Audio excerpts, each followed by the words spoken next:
Hello everyone, welcome back to my channel. I hope তোমরা সবাই ভালো আছো। চলে এসেছি আজকে একটা নতুন ভিডিও নিয়ে। তো পিছনে যে বোর্ডটা দেখতে পাচ্ছ, এখন আমাদের ডাব্লিউবিসিএস কে লক্ষ্য করে ইংলিশের প্রিলিমস এর জন্য আর কি কোর্স চলছে। এটা 1 ইয়ারের কোর্স, ক্র্যাশ কোর্স নয়। তো আমি তোমাদেরকে যেটা শেয়ার করতে আসলাম সেটা হচ্ছে এডিট উইন্ডো ওপেন হয়ে গেছে। যাদের যা ভুল হয়েছে সেগুলো সব ঠিক করে নাও ডাব্লিউবিসিএস এ। এবং যদি পরীক্ষা খুব মার্চে যদি নাও হয়, তো ভোটের পরে নিশ্চয়ই হবে। তো তোমাদের হাতে সময় খুব কম আছে। জিএস বা ইংলিশের যে কোনো ব্যাচে যদি ভর্তি হতে চাও, যেমন আমাদের ইংলিশের অলরেডি 6টা ক্লাস হয়ে গেছে, 2টো মক টেস্ট হয়ে গেছে, তাহলে আমার হোয়াটসঅ্যাপ নাম্বারে কন্ট্যাক্ট করতে পারো। 8250161384। এই নাম্বারে কন্ট্যাক্ট করলে আমি ডিটেলস তোমাদেরকে দিয়ে দেবো। আর যদি জিএস এর ব্যাচে ভর্তি হতে চাও, জিএস এর ব্যাচ জানুয়ারির 1 তারিখ থেকে শুরু হচ্ছে। যদিও 2024-এ যে পরীক্ষাটা 2026-এ হচ্ছে, এই পরীক্ষায় হয়তো অতটা হেল্প হবে না। কারণ তোমরা জানো যে এই পরীক্ষায় হেল্প হতে গেলে তোমাদেরকে নিতিন সিংহানিয়া বা তরুণ গোয়েল ওই রকম লেখকের ম্যানুয়াল টাইপস বই পড়তে হবে। কারণ পুরো স্ট্যান্ডার্ড বুকস কমপ্লিট করতে গেলে, প্রায় এক একটা বুকসই কমপ্লিট করতে গেলে 1 থেকে 1.5 মাস সময় লাগে। তারপরে নোটস আছে, শর্ট নোটস। যেহেতু ডাব্লিউবিসিএস এর পুরো ব্যাপারটাই আলাদা, কারণ ডাব্লিউবিসিএস এ যেহেতু অবজেক্টিভ কোশ্চেন আসে, কি তোমার হচ্ছে প্রিলিমসে কি মেন্সে।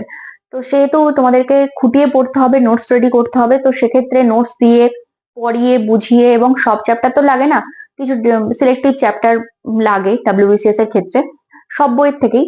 তো যাই হোক, সেটা যারা কোর্সে ভর্তি হবে, যারা জিএস এ ভর্তি হবে, তাদের সাথে আমি যখন ব্যাচ স্টার্ট করব তখন অবশ্যই বলে দেবো।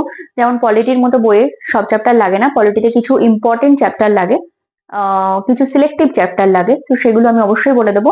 তো যারা মনে করছো এনরোল করবে ইংলিশের জন্য, 6টা ক্লাস হয়ে গেছে। এই ক্লাসটা আজকে ভোকাবুলারি স্টার্ট হচ্ছে। একটা গ্রামারের ক্লাস হয়, একটা ভোকাবুলারি হয়। গ্রামারের আমাদের ভয়েস কমপ্লিট হয়ে গেছে, আমরা ভোকাবুলারিতে এসেছি। ভোকাবুলারিতে আজকে ফার্স্ট ভোকাবুলারি ফ্রেজাল ভার্ব দিয়ে শুরু হচ্ছে। এরপর ওয়ান ওয়ার্ডস আছে, ইডিয়ামস আছে, সিনোনিমস অ্যান্টোনিমস আছে, প্রচুর কিছু আছে। তো মোটামুটি একটা 1 ইয়ারের কোর্স হচ্ছে, যেটা সব পরীক্ষাতে হেল্পফুল হবে। স্টেট গভর্নমেন্টের যে কটা পরীক্ষা কি সেন্ট্রালের যে কোনো যে চাকরির পরীক্ষাতে হেল্পফুল হবে। আর একটা কথা বলি, এটা এখন অবজেক্টিভ আছে, কিন্তু যখন প্রিলিমস হয়ে যাবে আবার ডেসক্রিপটিভ চালু হয়ে যাবে। এই ব্যাচটা হচ্ছে অবজেক্টিভ প্লাস ডেসক্রিপটিভ এর একটা ব্যাচ। সপ্তাহে একটা করে অবজেক্টিভ, সপ্তাহে একটা করে ডেসক্রিপটিভ থাকার কথা, কিন্তু যেহেতু সামনে প্রিলিমস আছে, সেজন্য এখন সবকটা ক্লাসই অবজেক্টিভ হচ্ছে। যারা আমাকে জিজ্ঞেস করছিল যে ম্যাম ডাব্লিউবিসিএস এর জন্য ডেসক্রিপটিভ আর অবজেক্টিভের একটা করে বইয়ের নাম বলতে, আমি বলবো ডেসক্রিপটিভের জন্য পিকে দে সরকার বইটা ফলো করো, আর অবজেক্টিভের জন্য এসপি বক্সি ফলো করতে পারো। ঠিক আছে? তো আজকের ভিডিওটা এই পর্যন্তই। আর যারা এখনো টেলিগ্রাম চ্যানেলে জয়েন করোনি, তারা গিয়ে টেলিগ্রাম চ্যানেলে জয়েন করে নাও। চ্যানেলটাকে সাবস্ক্রাইব করে রেখো। ডাব্লিউবিসিএস আর ইউপিএসসি প্রিপারেশন নিচ্ছে এমন সবার সাথে শেয়ার করে রেখো।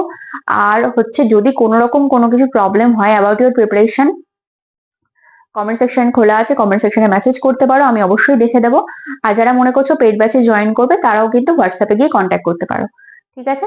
So thank you so much.